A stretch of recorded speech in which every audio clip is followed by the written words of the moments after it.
Yes. Okay.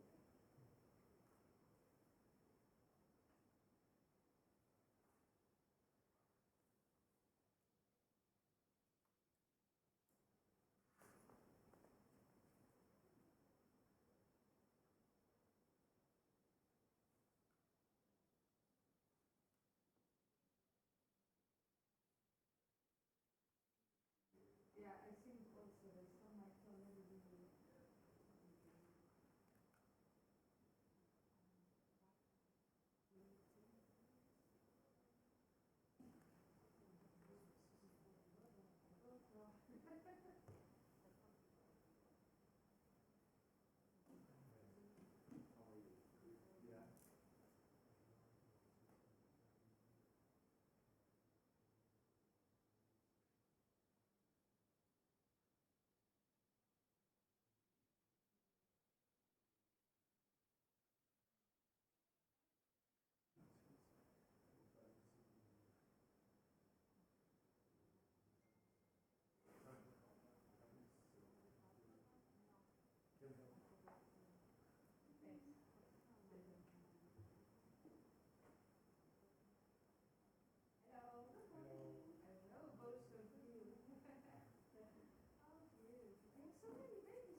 So, good morning, dear colleagues, dear friends, and welcome to the session of the Animal Welfare Intergroup. It's a pleasure to come together both in Strasbourg, and I see already some people also online. That's great. As we close the year with an important discussion on the future of livestock farming in the EU. And before we begin, I would like to note that Carlo Fidanza, MEP, the rapporteur of the EU draft report on securing a sustainable future of the EU livestock sector, cannot be with us today, but we have Jessika van Leeuwen, MEP from EPP from the Netherlands, and she will kindly present the draft report on his behalf. So we turn today our attention to a topic that touches the heart of the European food system and really thinking how sustainability, resilience and animal welfare can be integrated into livestock farming for the benefits of farmers, of the animals and the society alike. So across the EU, livestock farmers face environmental pressures, market challenges, and also growing expectations from the citizens regarding climate action and animal welfare. Key policy initiatives, including the EU draft report on the upcoming EU Sustainable Livestock Strategy, are shaping the path forward. So this morning we will hear from the Parliament on the draft report from the Commission on its vision for sustainable livestock. This discussion provides us then an important opportunity to share insights, highlight priorities, and also contribute to the ongoing dialogue on a resilient and sustainable livestock sector. So really an important topic. So first, as I said, we're going to have a look on the status update on the EU draft report. So the work on the compromise amendment to the Fidanza draft report has so far been limited at the technical level, if I understand right, so with negotiations among shadow rapporteurs still to come. This stage of the process presents a constructive opportunity to ensure that references also to animal welfare are adequately reflected in the report, reinforcing the role of high welfare standards in supporting a sustainable, resilient, and also forward-looking livestock sector. And then we will have also the Commission work on the EU Sustainable Livestock Strategy, and preparatory work on the strategy is ongoing, aiming to provide really a comprehensive framework addressing environmental impacts, animal welfare, economic sustainability and innovation. So therefore we have Brigitte Misonne, who will join us online to share the Commission's current perspective. So, as I said already, we have both in-person and remote participation available, and we have, as usual, live streaming via Interaxio, the link to follow. So meeting, as always, is also recorded, and materials will be available on the Intergroup website. So we have good morning also to the interpreters, because we have interpretation in English, in French, in German, Italian and Polish. But now we come to the core of today. So the draft report on how to secure a sustainable future for the EU livestock sector in light of the need to ensure food security, farmers' resilience and the challenges posed also by, as we say, particularly in these times, also animal diseases. You know that the farmers are on the streets, also in Brussels. And I will give the floor now to Jessika van Leeuwen, who will present the current state of negotiations on the draft report, really outlining the main priorities of the AGRI-Committee vote, and also reflecting on how animal welfare consideration can be embedded in the sector's long-term development. Now I would like to invite Jessika van Leeuwen to take the floor. Thank you very much, Tilly. Dear colleagues, it's an honor to present this, the state of play of this report to you. Indeed, Carlo could not make it and asked me to take over, as I'm shadow for EPP on this report.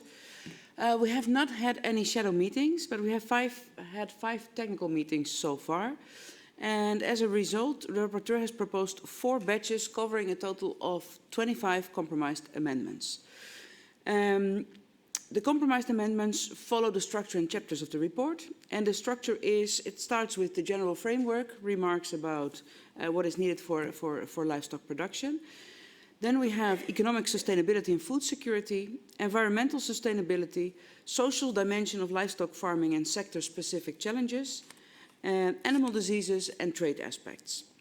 And I'm pleased to let you know that the animal health and welfare aspect is actually like a red line throughout the whole report. So we can find it in several of the compromised amendments.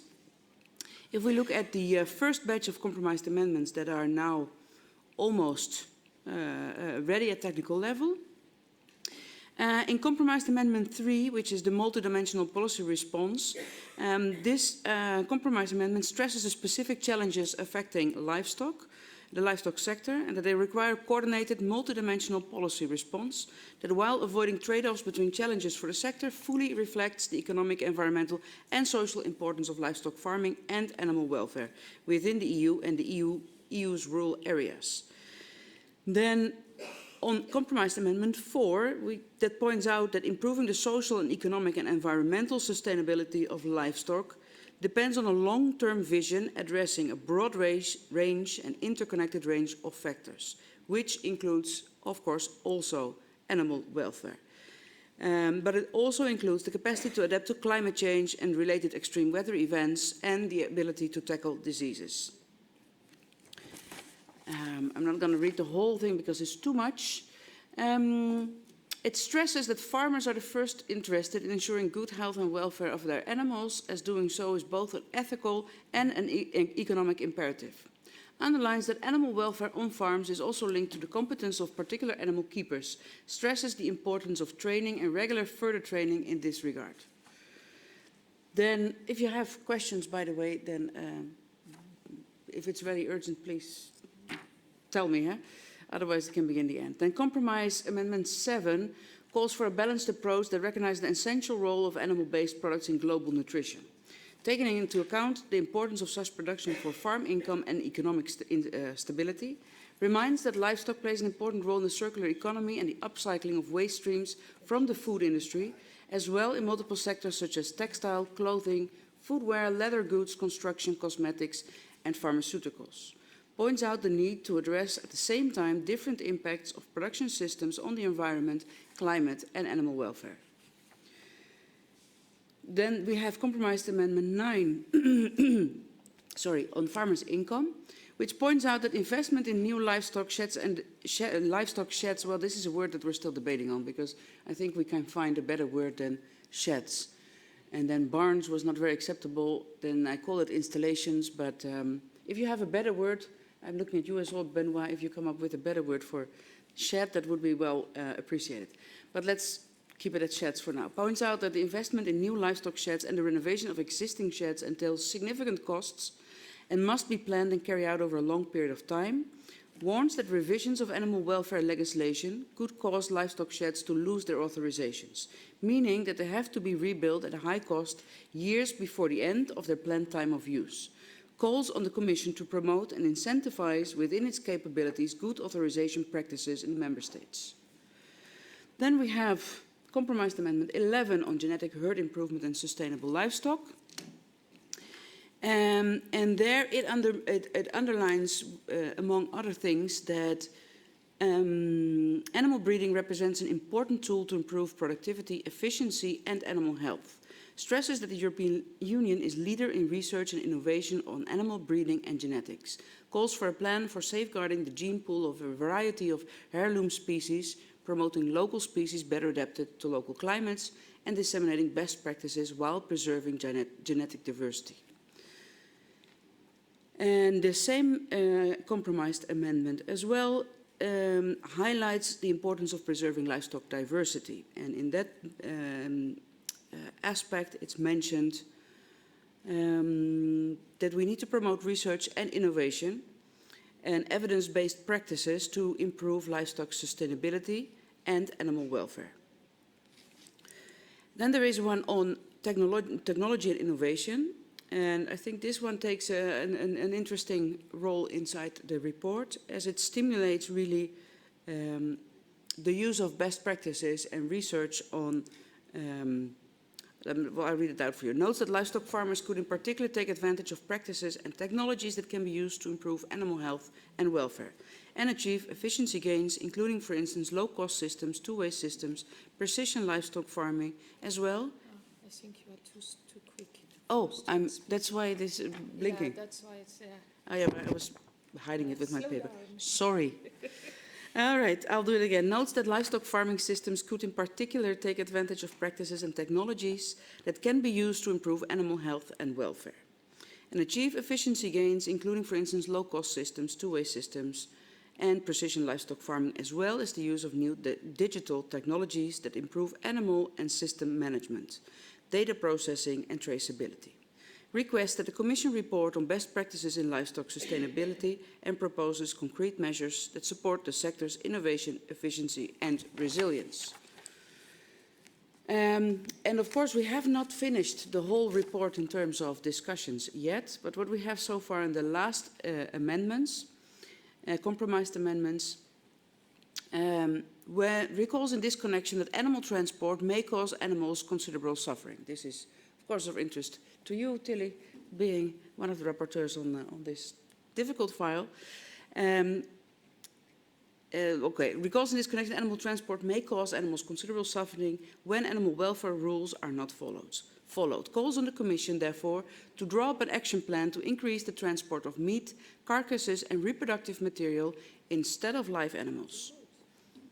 Recalls, however, that transport of live animals out of the EU remains necessary, especially for repopulation purposes in times of crisis like diseases or war. And then we have education, training and infrastructure. And that says that it urges the Member States and the European Commission to invest in education, training and infrastructure that enable farmers to implement more sustainable, efficient, animal health and welfare-friendly livestock production practices, including health monitoring systems. Calls for simpler animal welfare rules that focus on helping farmers through education and support rather than enforcement-focused methods. Urges the European Commission to present its conclusions on the development of an animal welfare labelling that guarantees adequate and uniform information for consumers, thereby avoiding the risk to the internal market generated by the proliferation of local animal welfare schemes.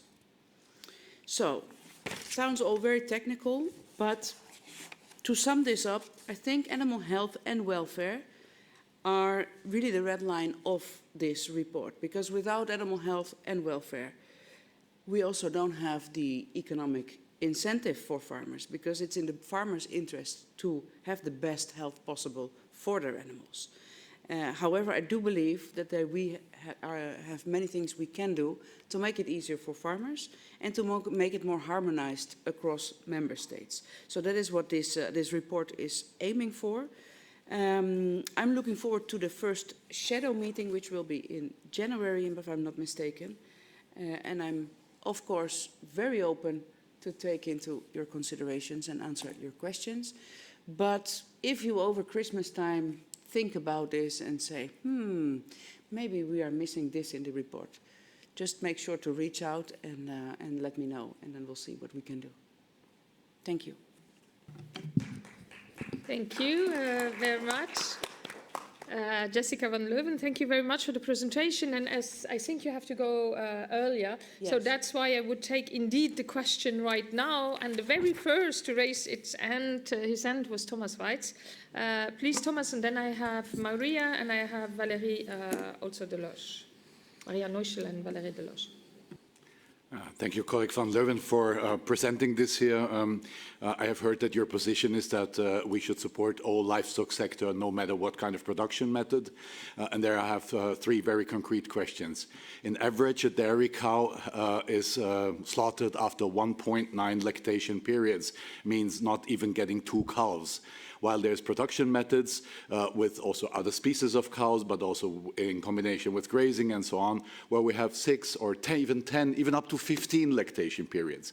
Do you believe there's a difference in animal welfare of this one production method or the other? And do you believe we should support the more animal-friendly one, or do you think it doesn't matter? Second, many European farmers, the majority of European farmers are basing their cattle production and milk production on grazing, or even on fodder that is planted on their own arable fields, while they face a furious competition by enterprises. I wouldn't even call them farmers, enterprises that basically feed and fatten animals with imported fodder from Brazil, from wherever, corn, soy, and so on.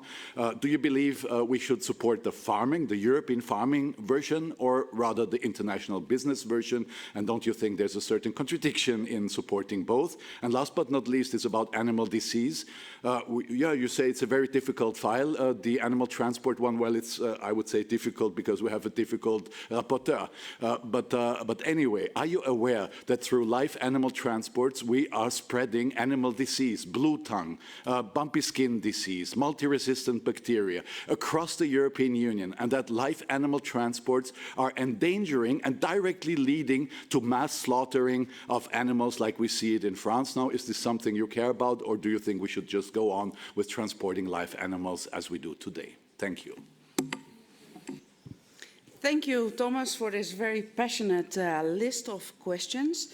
What I think does not really matter here, because I'm not here as me, Jessika, I'm here as the shadow rapporteur for the livestock INI report. So what I can tell you is what we focus on the livestock INI report, because that's what I'm here for. But I'm always, but yeah, but that's what I'm going to tell you, if you allow me. But if you are interested in talking to me personally about what I think, then I am always happy to drink coffee with you, you know. Listen, we have in, regarding to the cows and whether to support all livestock systems, I do believe we need to support all livestock systems, and that's also the EPP position in this report. However, and this is a big however, there has to be a focus in every livestock system, where necessary, to always strive for better animal health and welfare. So you can say, okay, you as an EPP support all livestock systems. Yes, we do, but we do want animal health and welfare to be improved. So whenever you are in a certain system, you have to aim for a better animal health and welfare. Then your request about grazing of small farmers, you will be very pleased to know that there is a very specific section dedicated, and there's very specific attention to the small farmers, to the family farms, and that we want to make sure that livestock production in the EU will not become a big enterprise business, like you say. That we have the small family farms, especially in mountain areas, outermost regions, and places where grazing is basically, you know, the only way of producing livestock, that we maintain it the way it is now, family-oriented. So the whole focus of this report is for the family-run businesses, the way we have been doing farming in Europe for a long time, and the way we want to keep doing farming in Europe. So I think that will make you very pleased. With regards of animal transport, definitely there's a biosecurity risk when you transport animals. However, the diseases that you've mentioned, like lumpy skin and blue tongue, the problem is that the most spreading vectors for this disease are insects. And that is very complicated to control. I don't say that animal transport doesn't have an impact. It does, and therefore this report also calls upon the Commission to come up with a plan to reduce the transport of live animals and to use carcasses, reproductive materials instead, where possible. But that's not going to help us to completely eradicate these diseases. I mean, even if we in Europe would have it under control, it comes from North Africa because it's coming with wild animals, insects. If we talk avian influenza, we have the wild birds. If we have African swine fever, we have the wild boar population spreading this. So we have to be realistic about what we can do. Definitely, animal transport contributes to a biosecurity risk, and therefore we have to have very strict rules about how to treat animals and what the biosecurity should be when we transport them. And hopefully we will get some good guidelines from the transport regulation also. Thank you. The next to ask the floor is Maria Neuschel, please. Ich würde gerne auf Deutsch sprechen. Ich warte bis... I would like to be able to speak in German. I will wait until you've all got your headsets on, and I'd like to thank the interpreter in advance for their work, which I always find very good. Now, you were talking about a unified policy, and that would lead to a drastic reduction in livestock. The question for me is, if you do see environmental targets as just tedious bureaucracy, if there will not be a race to the bottom, and member states will then be in a race to have fewer and fewer standards in order to remain competitive. So another question, I know there aren't many people here today, so perhaps I can ask a slightly longer question. So what exactly do you mean when you are talking about doing away with unnecessary red tape, so all of these unnecessary obstacles? But on the other hand, we see the EFSA, for example, talking about provisions for animal health, and regulations on slaughter have to be reviewed as a matter of urgency. Now, do you see those regulations as an unnecessary obstacle, or do you think that the rapporteur believes that there should be a revision of those regulations? Then moving on to the optimization of production, the draft report talks about production across the board needing optimization. So for dairy, for milk, for example. So from my perspective, if, for example, if you're looking to make political improvements, so you're wanting to have high yield animals, does that not stand in contradiction to what you were just talking about, namely protecting local farms and also looking at protecting local species of cattle? Because I often read these reports and I home in on the key words and looking at what then the subject is. So where do you talk about being in favour of livestock farming? What about these mirror clauses, for example? If you're only talking about processing and production methods, are you not also talking about perhaps the length of production, talking about livestock farming in those mirror clauses? Where does it say that our livestock is already dependent on certain types of feed? Now, we already saw that in the COVID crisis. We saw the problem in our supply chains, and we looked at the problem of the dependency of European consumers. So I really do think that is something else that we're going to need to tackle. If you allow me just to ask one further question, I know that I'm going on at some length, but what I want to say is that I've been on the Agriculture Committee for 11 years now, and increasingly we are coming to talk about the fact that we do have a common agricultural policy, but that we also need a One Health strategy at European level. So we need to look at animal health, we need to look at public health, and also the health of our soil. So it has to be a holistic One Health policy. How are we going to pursue that if we say in the report that these massive specialised enterprises form perhaps a specific dedicated cosmos entirely remote from human health? I very much hope that you will take along some of these ideas with you, and perhaps I could write a letter to you, because we want to work together to achieve something good at the end of the day. Thank you. Yeah. Thank you very much. Indeed, a lot of questions. And well, to be honest, last session that we had here, we had this Danish the Danish advisor, I forgot his name, but he had I think he had a very good story, because what he said is we have to be willing to make compromises. So we have a bit of this and we have a bit of that. And we have to stay in dialogue. And nobody's going to be 100% happy, but we have to talk to each other. We have to be in dialogue to be aware about what is that one person, what the one side wants and what the other side wants.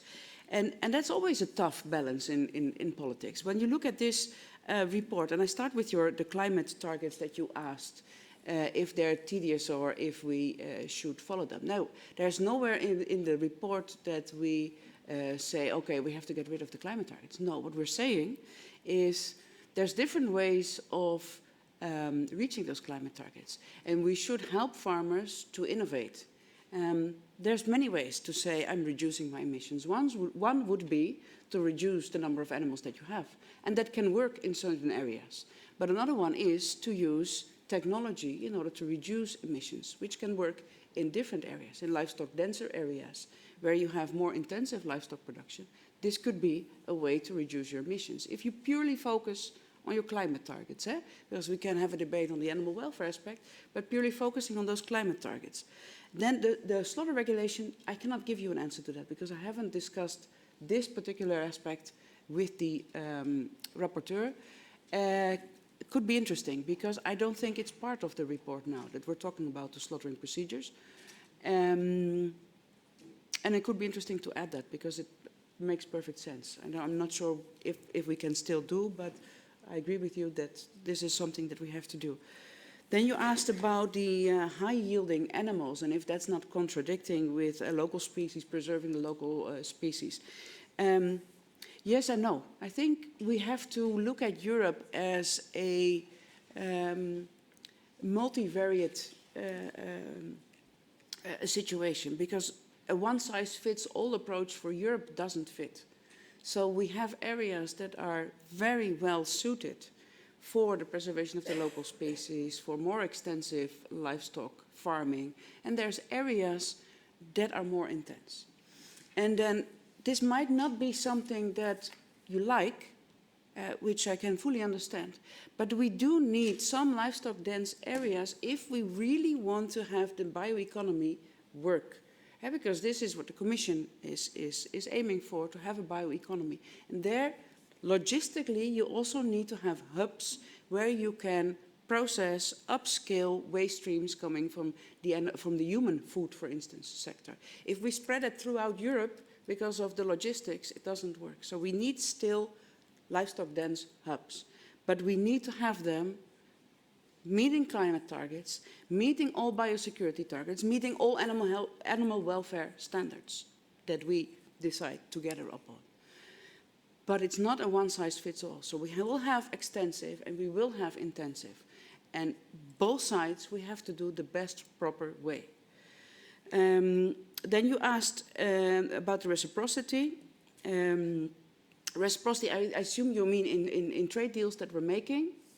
The reciprocity, of course, is now, in terms of Mercosur, thank you, Benoit, included in the in what is taken into the trialogue.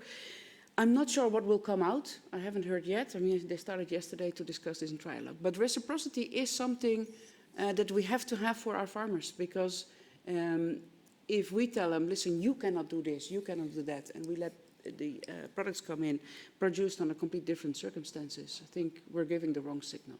But it's very difficult. It's very difficult in a trade deal to really get reciprocity, because our trade partners have different production methods, different climate conditions, a lot of things that are difficult to control. But it is the fairest thing to do. Livestock dependent on feed. There is a specific chapter in this report about the protein strategy, that we're too dependent on external protein suppliers, of course, mostly South America, and that we have to come up with a protein strategy in Europe to reduce this dependency. I think that more or less covers your questions. The One Health. The One Health. Yes, I agree. Yeah. End of cages you didn't mention, but I can refer to that as well.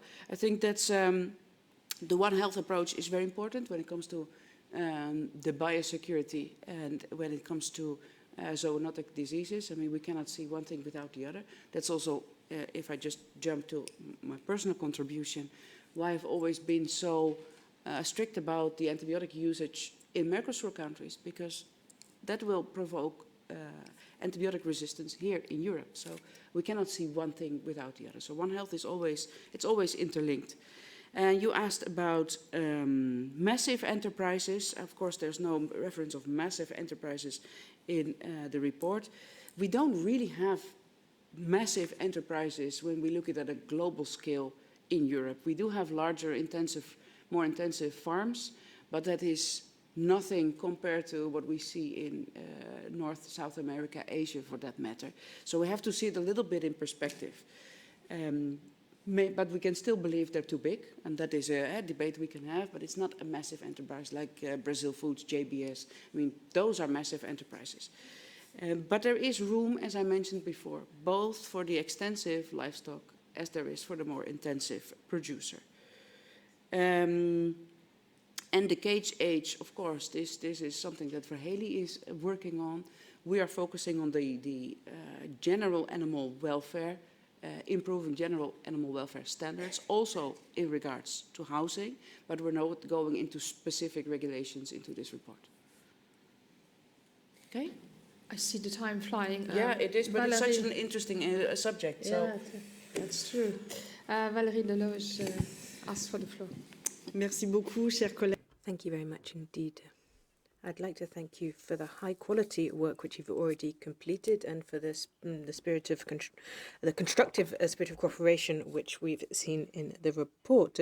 We often see that this issue is weakened by a national approach, an ideological approach. It's important for us to be able to base our work on a balanced and detailed text in order to protect our farmers. We need a pragmatic and ambitious approach which is committed to food security in the member states. And as a shadow rapporteur of the Patriots on this text, I will be submitting a number of amendments which will be submitted by our group. I do have perhaps not questions but some comments to make on the clear objective of this report. I also want to ensure that food security is ensured, both for our farmers. We don't want to add additional administrative burdens to them. We also want to increase their income. They often have very low income, so we want to avoid adding any measures that might reduce their income yet further. And then we want to ensure that our goals are not too ambitious. That is impacting the economic revenue of our livestock farmers, because we're going to end up with a distorted market compared to third countries. We're thinking about Mercosur, but other countries as well, countries which don't respect the same standards as us. So we'll be adding additional requirements to what our farmers have to do, and that will make us less competitive. On animal transport, I fully agree with you. Transporting carcasses should be a priority compared to over transporting live animals. We fully support you there. But we also need to ensure that the abattoirs, slaughterhouses are much closer to the farms. So that's an important point. Then I'd like to hear a little bit more about trust in our farmers. This is crucial. We need to ensure that they have the ability, the power to retake control over how they view the sector. We have to trust them when they tell us what they need. We've seen the problems they're faced with today, and I think that's the least we can do. And on livestock farming, decapitalization of livestock farming, we mentioned this a little bit. I think this is really the approach at the moment is we're really brushing it under the carpet, because if you look at livestock farming in our countries, in Europe, if you look at increasing demand, we're going to end up looking elsewhere. Now, CO2 makes the world go round, so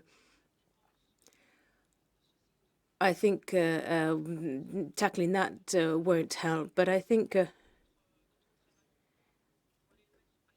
we have to avoid contracting out demand for meat and end up increasing the environmental problems which we have rather than solving them. Thank you. I will take immediately Sebastian and also Benoit because we really have to close this part. And Sebastian, please.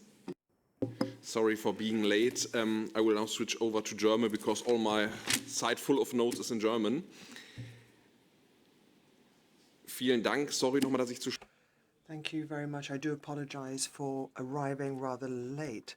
But what I see time and again is that we're not the Sustainable Livestock Intergroup, rather we are the Animal Welfare Intergroup. And listening to the two previous speakers, I think that we were far too little focused on that. And it's not we're talking about confidence in our farmers and competitiveness. Rather, in this intergroup, we're supposed to have our main focus on animal welfare. And that is why, from my perspective, this report is a disaster.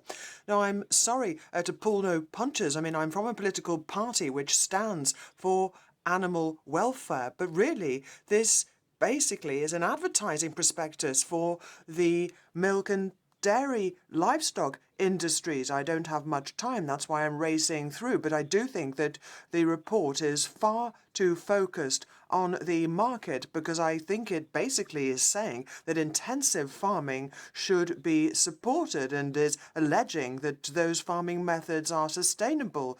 But, you know, tell me how the current system is in any way sustainable. I mean, just tell me, and I'll be happy. You can allay my concerns. But the report talks about making farmers more efficient and boosting their productivity and output. And that's just another way, in my book, of saying that we should intensify our farming efforts. So again, to my mind, this report is not based on facts. Rather, it is seeking to prop up the competitiveness of livestock farming and the well-being and competitiveness of farmers, and not animal welfare. This is not about animal protection and animal welfare. Now, you also make mention of a protein strategy, and once again, the report advocates a balanced diet, talks about animal and dairy products, but implicitly comes out against plant-based nutrition. So again, that is another point which I find problematic. Once again, the report also contains some very poor wording about the types of energy to be used, and calls on the Commission to review the Habitats Directive in order to review the protection of large predators such as wolves and bears, and talks about protection of a local population. So, I mean, why is that in there? Thank you, Sebastian. Oui, bonjour à tous. Good morning, everyone. Yes, I'm going to have to run as well because we've got an intergroup at 10 o'clock, but I do have 4 brief comments. Firstly, a general comment. I've listened to Sebastian, I listened to what Thomas had to say, but we must stress that when talking about animal welfare, we have to talk about livestock farming in Europe, because the solution cannot be to delocalize our production. If we want to eat more meat for animal welfare reasons, we have to import from elsewhere, from countries where there are no animal welfare standards. That's working against animal welfare.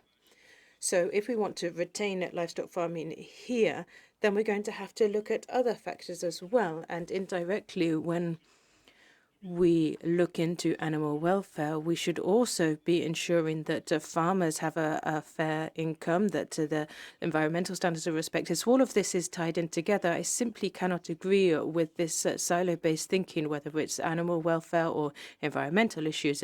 Now, if we want to reduce emissions on grassland, we have to remove all the animals. I mean, that's not going to help anyone. Second point, on the current situation, picking up on what Jessika said about these clauses. And now we have this infamous amendment on reciprocity. I would like to thank you once again for that. Well, it didn't get through trilogue, so as we feared. So we're really going to have to work hard on that issue. Then thirdly, animal health. it's not easy to manage animal health when we can't even manage mosquitoes. It seems all animal health is very closely tied into insect life. So ensuring the transport is carried out correctly, that's all well and good. But if we stop animal transport by having an abattoir in each individual village, well, that's simply not going to work. We have to look at the economic network that underlies all of this. Yes, we want to reduce transport, but we're very lucky to have high levels of traceability in Europe. We have animal health rules.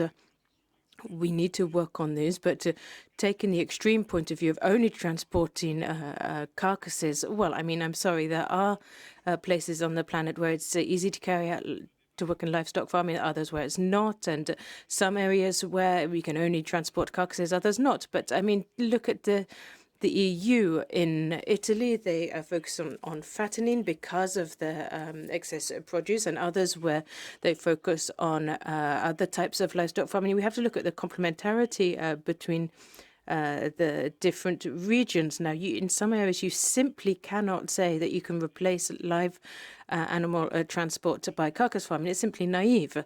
I'd also like to thank Jessika for her hard work on this file. Her explanations are extremely clear. And she has shown herself to be very pragmatic, which is crucial in this institution. I'm going to have to leave now, but I think I'll have to take Jessika with me. Jessika has 2 minutes to react, and then because we have still the Commission waiting to intervene, so we really need to close this part, but I think your questions were very accurate. Thank you. Valérie and Benoit, because you didn't ask like a real question, but it was more additional remarks, I will just jump straight to Sebastian's question, because he's asking, why are we talking about these things while we're not in the livestock group? Well, very simple, because I was invited to talk about this report, and this report is called The Future of Livestock. It is not called The Future of Animal Welfare. If we have that report, we will only be talking animal welfare. So this is essential. We all have different visions about how we would like to see it. And that's the nice thing about democracy, because we come together, we talk about it, and we try to incorporate that into the report. And then if it doesn't make the compromised amendments, you have the possibility to write extra amendments and see if it makes it in plenary. But we have to be in dialogue with each other, because if we stop talking to each other, and I really mean it, because we know you and I are not completely aligned. But does it mean that I do not want better animal welfare? No, it does not. Maybe not to the extent or in the way that you see it. But if we stop talking to each other, Sebastian, then we're in the end. Yeah? So this, I think, is key. So we have to talk to farmers. We have to talk with the intensive livestock sector, whether you like the sector or not. I mean, that's a different thing. But if your real goal is to improve animal welfare, then you have to take the existing situation and make it better. You cannot say, okay, we abolish the whole situation. I mean, you can do, but it doesn't make any sense. You have to work and step by step make it a little bit better. But keep in mind that we have to be competitive at the same time, just like Valérie said.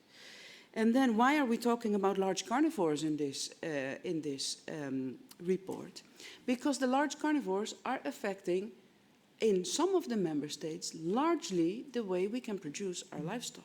So we have to talk about it, whether we incentivize farmers to take preventive measures, whether we say, no, we want to make a different change to the Habitat Directive. But we have to talk about it, because it's affecting the way we produce our livestock. And only coming from the Netherlands, where we have a very dense population of livestock, humans, but also a large population relatively of wolves, this is causing a lot of trouble, because we're losing on a daily basis, farmers are losing sheep. So we have to do something to protect them. And it's because we make a regulation that farmers are in trouble. So we say, okay, what do we do to protect that? How can we coexist? Because that's what it literally says in the report, coexistence. I don't like it. If it was for me, I would make it different. But it's coexistence between wolves, humans, and livestock. So why do we talk about it? Because this is the reality. We have to deal with these things.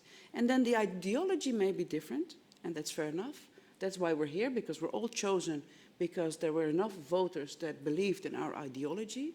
So every ideology has a right of existence here in Parliament, and that's why we talk together. And I really appreciate the input, comments, because together we can have a report that can really count on large support in this Parliament, in this House, and in society. That's a good finishing sentence. Thank you very much, Jessika van Leeuwen, for having come to the Animal Welfare Intergroup. And I hope that also some people from here are following the Livestock Intergroup. I think it's important indeed we keep connected. I will give immediately the floor now. Yes, so heavy these chairs. To Mrs. Brigitte Misonne. So she is head of unit for animal products from DG Agri. Thank you for coming again, Jessika.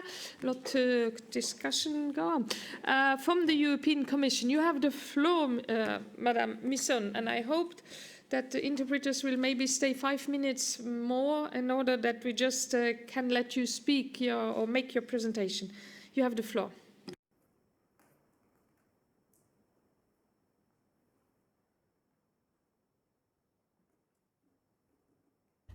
Time for me to have a big presentation with you, but okay. The previous exchange was very interesting. I have to leave you as well because I have to talk in the EP intergroup on sustainable livestock. So I will be very brief. The presentation that I had prepared for you was to drive you through what the Commission is doing, and especially for next year. We have a key initiative called Livestock Strategy, and in the work program of the Commission, it's called Livestock Strategy with elements on animal welfare. So this is very topical for your intergroup indeed. Next slide, please. This starts from the Vision for Agriculture and Food adopted in February. And the way we look into this livestock strategy is in a holistic way, i.e. trying to make the sector attractive again for the younger generation of farmers, make it competitive, in particular at world level, resilient to crisis of all types, future-proof, meaning sustainable in all senses of the term, and fair, meaning also matching society's expectations. Next slide, please. In the vision, you find a number of very specific references to what the Commission has as a plan for the livestock sector. Part of it is in the competitiveness and resilience chapter, and there you have a reference to livestock work stream. Next slide, please. You have also references to livestock in the chapter talking about how to work hand in hand with nature. So there you have especially environment and climate objectives. And then coming to the next slide, in conclusions of the vision, you have also a strong focus on livestock. So it shows the Commission's determination to look into livestock in a very deep and committed way. Next slide, please. For that, we have set up this so-called livestock work stream that allows for discussions between member states authorities on the one side and stakeholders of the livestock supply chain on the other side, including NGOs, and of course animal welfare NGOs are part of that group. This is a structure that is meeting very regularly. We have had already 3 meetings. Next slide, please. And we have started to look into the various aspects of livestock. We started in May. We had a second meeting in October, third one last week on the 11th of December. We have already 4 meetings planned in 2026, and they will continue afterwards. the number of aspects looked at is very diverse. So we really try to look at all aspects influencing livestock. And of course, animal welfare is part of those issues. Next slide, please. At the first meeting in May, we looked into whether livestock farming or livestock farmers could be remunerated by the market.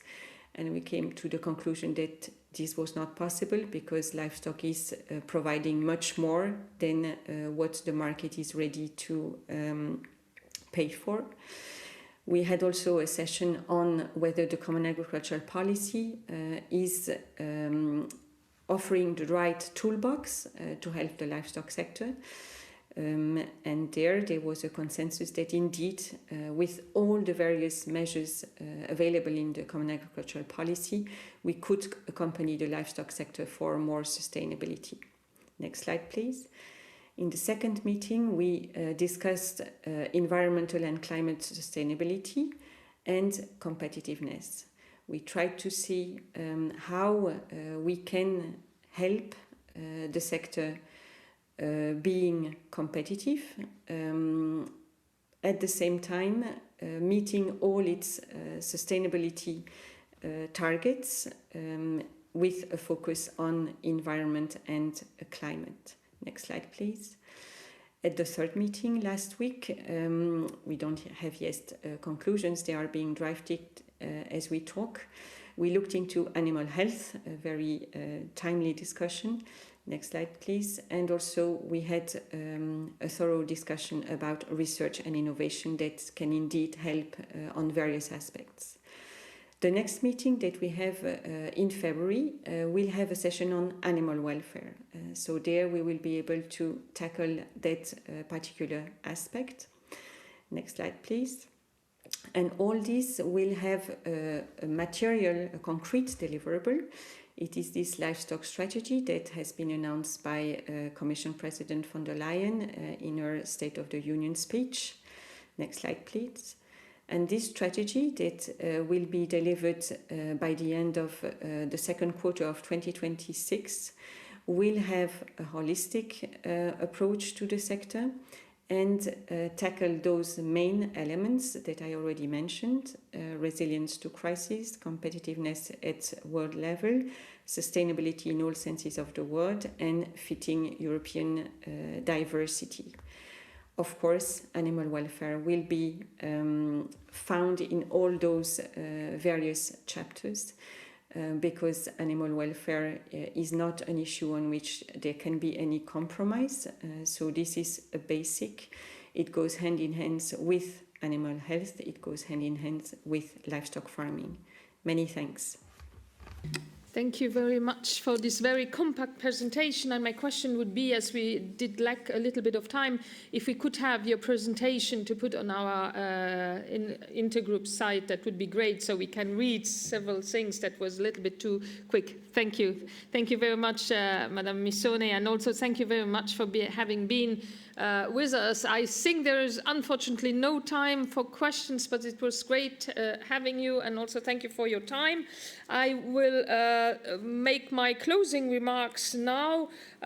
First of all, I hope that animal welfare is not here just in all the discussion of livestock, not just an optional consideration, but that it is really a condition that needs to be respected. Of course, considering also the conditions of the farmers, that is not the point, but I think we should also listen to the citizens, to all those more than 1 million that signed the NDKJ, that we also look at the Eurobarometer of 2023, that was very clear also regarding the expectation of the citizens. So let's please do not forget that. Of course, we will try, it must be fair, workable for the farmers. We must support them and advice, and also financial, but animal welfare should definitely be there. And we hope also that the amendments that we are going to table here to this INI report will be considered.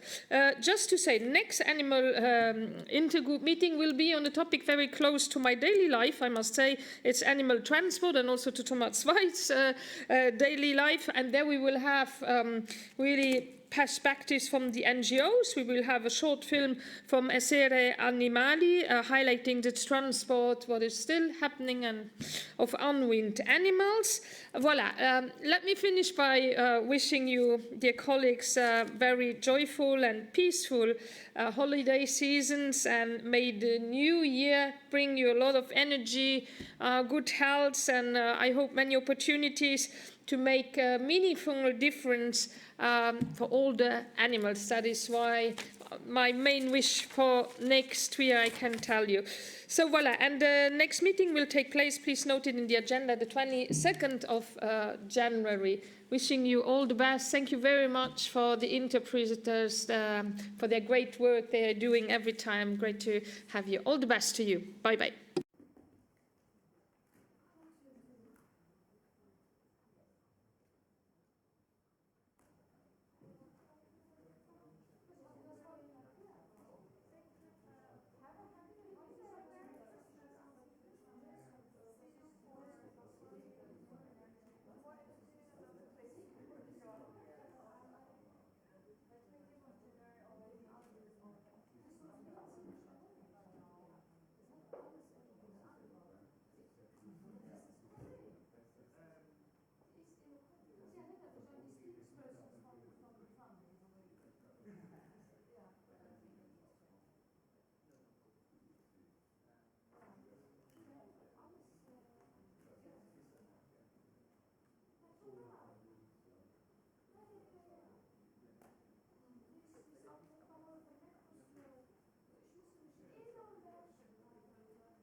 we work also.